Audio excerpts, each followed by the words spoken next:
Hello and welcome to the Minecraft Redstone tutorial.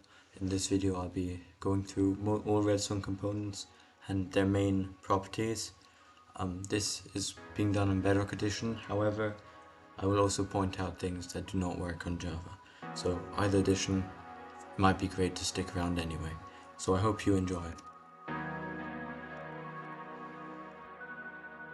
So we start off with redstone dust. Redstone dust can be mined in survival mode, it can be placed on all surfaces, on the top of them, and it lies like a layer. Redstone dust can go around corners and up surfaces. Additionally, redstone dust also connects to nearby redstone dust. This, the redstone block, it's crafted with 9 redstone dust, and it has the property to power redstone dust that's lying. And this redstone dust can carry power 15 blocks far, with the 16th block having a power strength of 0. And every block travels, the signal strength decreases by 1. And redstone blocks cannot be turned off, they're placed, they're a permanent power source and will power all redstone next to it. This is also a good time to introduce the redstone lamp, which is just a block that lights up when it's powered by redstone. And in this case, the redstone is powering the block below it, which is then going to the lamp, but more on that later. And this is how the redstone lamp looks like when it's unpowered. More power sources next to the redstone block are the redstone torch, which are a stick and redstone dust, and the lever, which you flick, and then it turns on the lamp, and you can flick it again, and it turns off.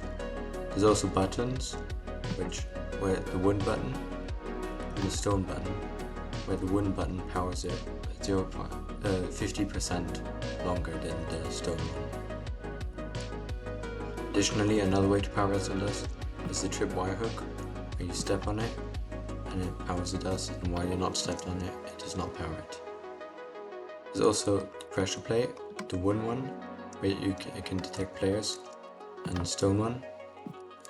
However, the difference between these two is the wooden one can detect whether an entity is on top of it, like an item, while the stone one only detects players and mobs.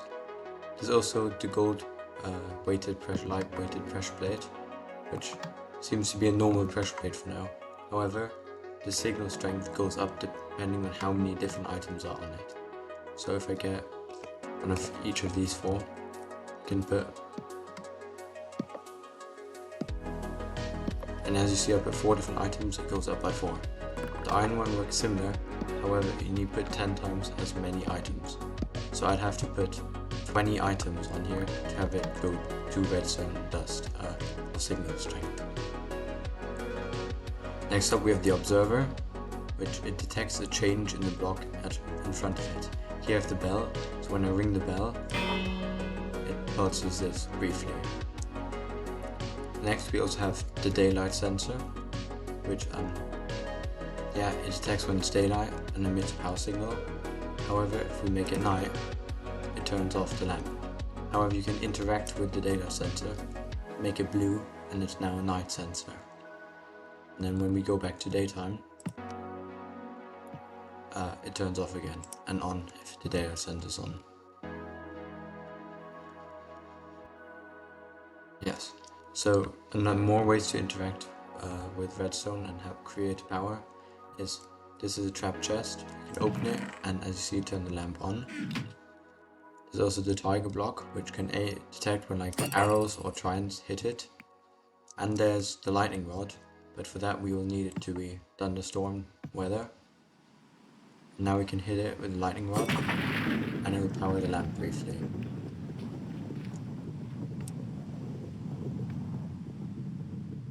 Let's make it daytime again because a thunderstorm, because I don't really like the rainy weather.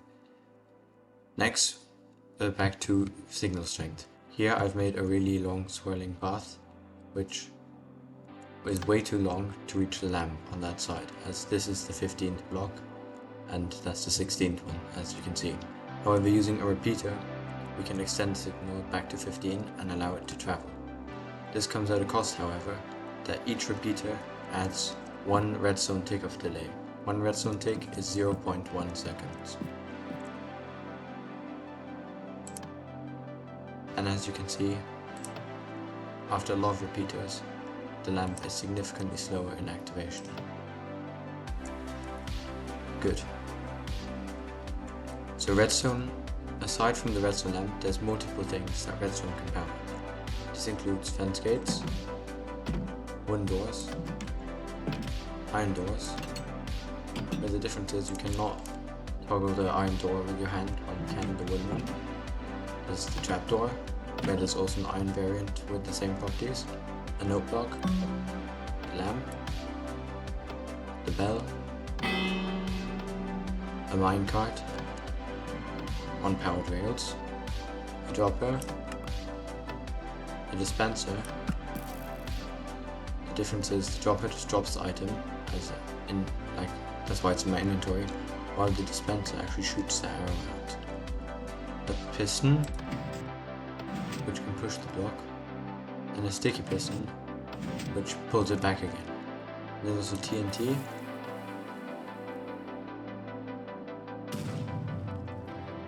There's this dragon head that when I power it, starts making that, and I'm also powering this piglin head, which shakes its ears.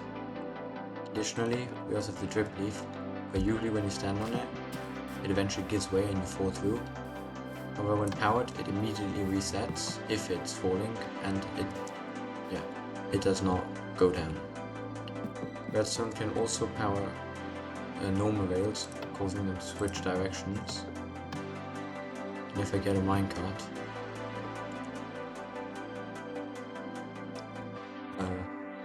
yes, you can put it on these powered rails, click the lever, and I'll go straight ahead. However, if I change the direction, and I also power this activator rail for the next demonstration. And if I power the rails again, I turn left and get kicked out of the minecart. When there's a player or an entity in a minecart and it goes over activator rail, it kicks out the player from the minecart.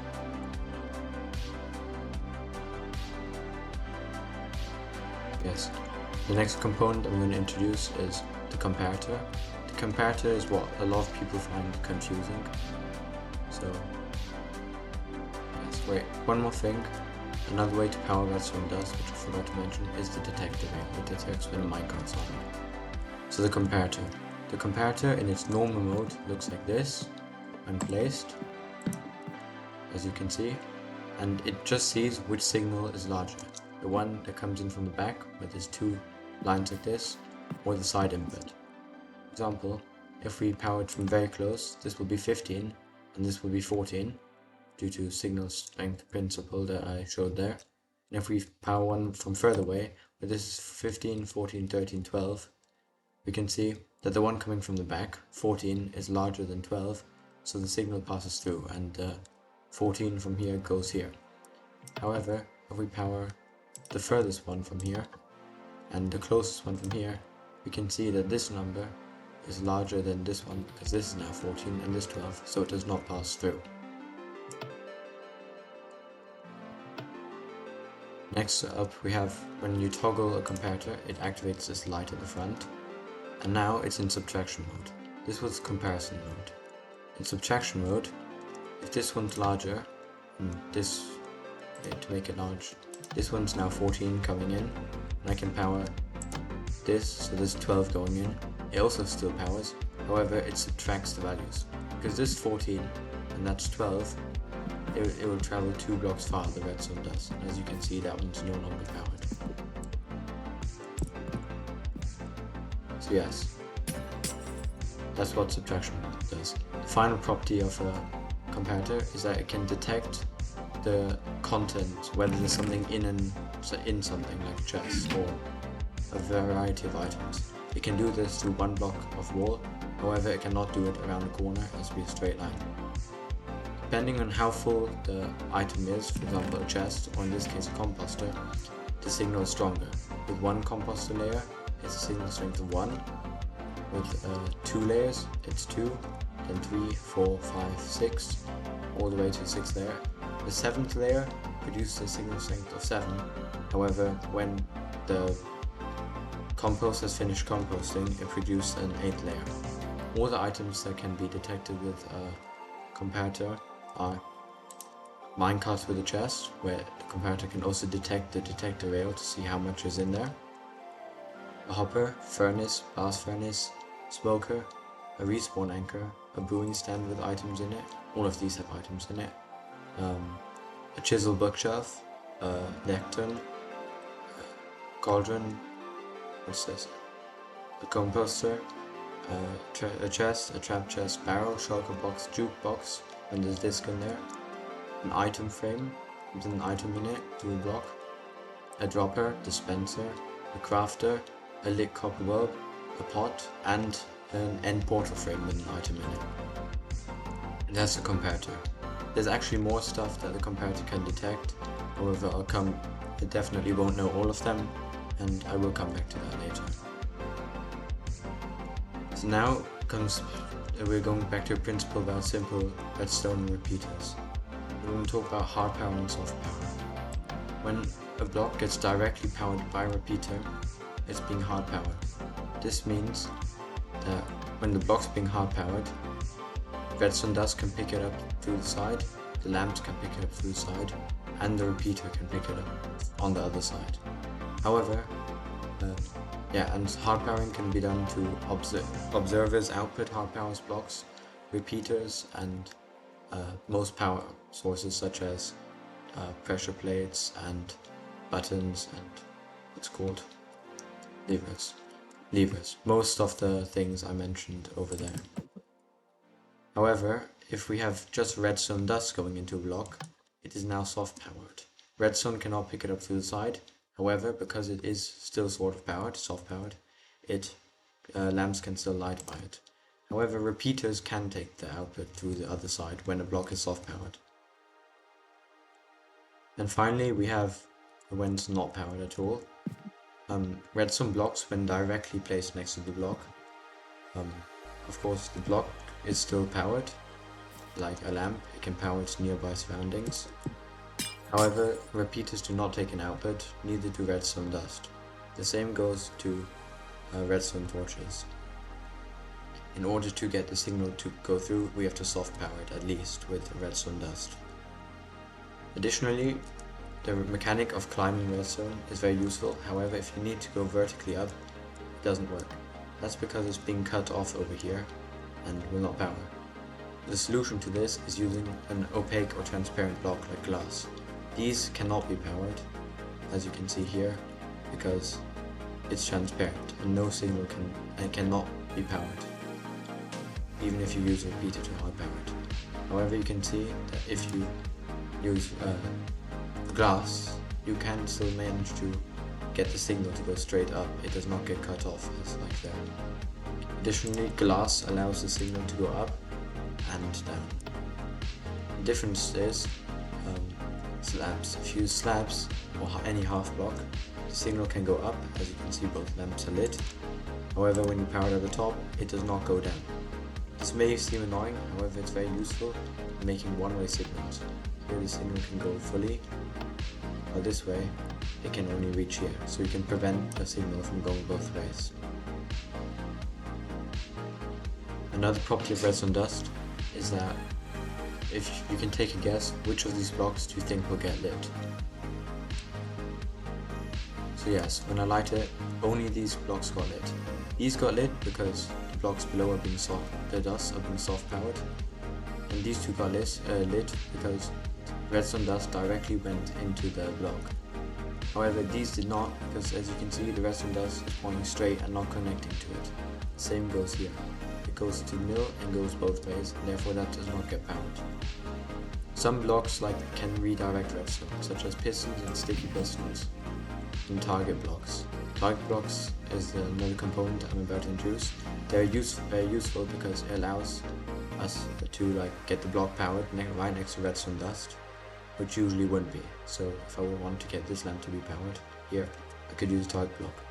Dispensers and droppers do not redirect redstone dust, which you can see by the fact that the lava did not dispense.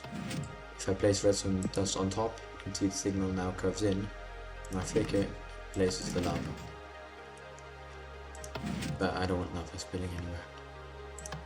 Repeaters can only power the block in front of them, and therefore this block does not get any signal because the block below the repeater is not being powered. Another feature of repeaters is, although they add 0.1 seconds of delay, you can interact with them by right-clicking them, and you can move these two torches apart. This adds more delay, which I will demonstrate here. As you can see, it ripples to the right, the lighting of the lamps, because each of these has 0.1 seconds of delay more, or 1 tick. A full repeater has 4 ticks of delay. Another property of repeaters is, of course, you can turn them on and power the lamp, you can turn it off and you can unpower the lamp. However, if the repeater gets powered by another repeater straight into the side, it creates this beam of bedrock texture, and now it's locked. We can try powering it from the back, however it does not take the signal over. Although you can still interact with it, it does not change its state until it gets unlocked. When it's unlocked, we can power it again and it powers the lamp. Additionally, if we lock it while it has been powered and then unpower it, it retains the power source and temporarily becomes a sort of redstone block that only powers this front. If we unpower the repeater, it sort of remembers that it's not being powered anymore and loses its state. If it's powered, we lock it and unpower it, then repower it again and unlock it. Of course, the signal stays. Now to redstone torches. Redstone torches can carry the signal like this, and they can also be placed on the side. Another feature of redstone torches is that you can power them from the back, and they will turn off, so they invert the signal. While this is powered, this is unpowered. While this is unpowered, this one's powered. However, the unpowering or powering of a redstone torch adds 1 tick of delay. This can also be used to create a tower of torches, because this one's powering this one and this one's not powered yet, so it powers this one, so that stays on. Or when I flick the lamp, it propagates over and this unpowers now. However, of course, I added 3 ticks of delay, which is 0.3 seconds. However, the redstone torch cannot directly power the block like this, as I showed earlier when we are soft powering and hard powering. The next component I'm going to show is a piston. Normal pistons can push blocks, and sticky pistons can also pull them back, as I have showed. However, there's a limit to this. This is 11 blocks of iron plus 1 redstone block at the end, and this is 12 blocks of iron plus a 13th block. Pistons can only push 12 blocks. However, that's why this piston cannot push this line of blocks, and therefore only this one moved over. However, they cannot pull it back. Sticky pistons can be used to pull blocks back. However, some blocks, like obsidian and bedrock, cannot be pulled or pushed with a piston because they are immovable. Some blocks can be pushed by piston and not pulled back, like this terracotta. Another way to extend the stickiness of piston is using slime blocks. Slime blocks can be used in combination with sticky piston to push blocks next to it and pull. However, it can only be 12 blocks, which I have here, so it's 4 rows of 3. Honey blocks work exactly like slime blocks. However, they can be placed next to each other and they will not stick to each other.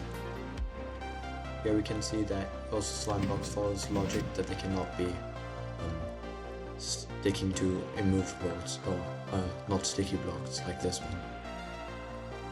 A feature that's bedrock only is you can power a sticky piston and the torch will go off here, which that typically doesn't happen if it's just a normal block.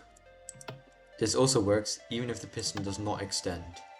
And to be completely honest, I only learned this recently and it's interesting, it's very useful in making a circuit smaller. Java does not have this, but they have quasi-connectivity and a lot of different piston mechanics such as bud powering, and it allows them to power the piston from areas where they couldn't usually. For example, I could power a piston in Java from over here or over here after updating it, so it's a bit strange. It's its own mechanics. In general, I feel Redstone is a lot easier to learn. However, it has its drawbacks. While Java Redstone is sometimes not making sense, although this is also an instance of Redstone not making sense in Bedrock, but Java Redstone has significantly more of that. Now to our next component, the hopper. The hopper can pick up blocks from the top. However, they can't do that when they're powered. As you see, if I unpower this hopper, it sucks up the block, and it can push it to the next one, even if it's powered. Now we can detect the block when in here with this comparator. Now is a quiz question. Hoppers can also be placed facing into blocks, which can be used to make chains instead of vertical towers, like this one. However, if I have multiple hoppers facing like this, which chest do you think it will go into? Take a guess now. Okay, so I'm going to place this piston over here, and I'll unpower the hopper. And do you think it will go to the right into this chest, down into the right in this chest, down into this chest, or into this chest? As you can see, it went into the bottom chest. I'm just using comparators to detect which chest it is in. And the reason for this is hoppers will always prioritize sucking down before pushing to the right. The next redstone feature I'm going to show here is the copper bulb. The copper bulb can be powered, and it stays on, and this on state can be detected with a comparator. When powering, it briefly has a little red dot there that disappears, which can be detected by an observer. If you can guess, it turns on once the redstone dot and turn off again, which is 2 changes in block state, so the observer will detect both of those. As you can see, the line flashed twice. This is the crafter. It's a relatively new addition. You can put items in there, they'll stay in there, and they will, when powered by redstone, craft the block. Here I have a redstone block recipe set up. You can power it, and it will shoot it out. That also, as you can see, was activated by this. This is Sculpt sensor. It can detect any changes in, they say vibration, which could be falling, placing a block, and they have a small cooldown after picking it up. And this one, the regular Sculpt sensor, has a 3-second delay, or 30 tick delay, sorry. So that's 1.5 seconds, I think. It appears now. I'm not really sure of the delay. I will link a good website where you can see that later. However, it is limited by an 8 block radius, except this one isn't. This one has a 16 block radius. I'll come to this one very shortly. One more fact about this is, depending on how close to you, the redstone signal will be longer. If I step here, you cannot hear me. That one can. However, if I walk closer, that one can emit a signal strength of 2 when I walk over here. However, if I come very close and fall over here, it emits a very strong signal strength. This is the calibrated Sculpt sensor. It can detect the things faster, has a shorter cooldown, and can detect from further. While this thing's radius of detection is 8, this thing's is 16. However, and you can also program it by putting a certain signal strength in it. I'm currently putting a signal strength of 1 here, which is the first page of a book in Electron. However, I wrote this book and it has all values in here. However, the signal strength of 1 is programmed to walking, so if I fall and just land, they heard me.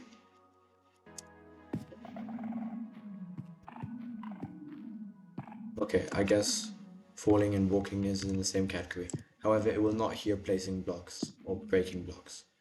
Or I'm assuming interacting with the pressure plate. No, I heard that too. But there's a list of signals, list of sounds which each signal correlate to. So breaking blocks, placing blocks. I'm assuming a change in block state is also not being heard by this. So if I place a redstone block here, it will not hear that the piston is extended. Or I think a trine being tone will also not hear, as you can see. Yeah. While this one, you need a comparator. This comparator is just reading this and putting a certain signal strength in here. Yeah, so we can program it just here walking or placing, which can be used for traps that won't accidentally set off. It's crafted with skulk sensor and 3 amethyst. One more thing to mention about the regular skulk sensor is if you put a comparator, it'll read what kind of sound it made.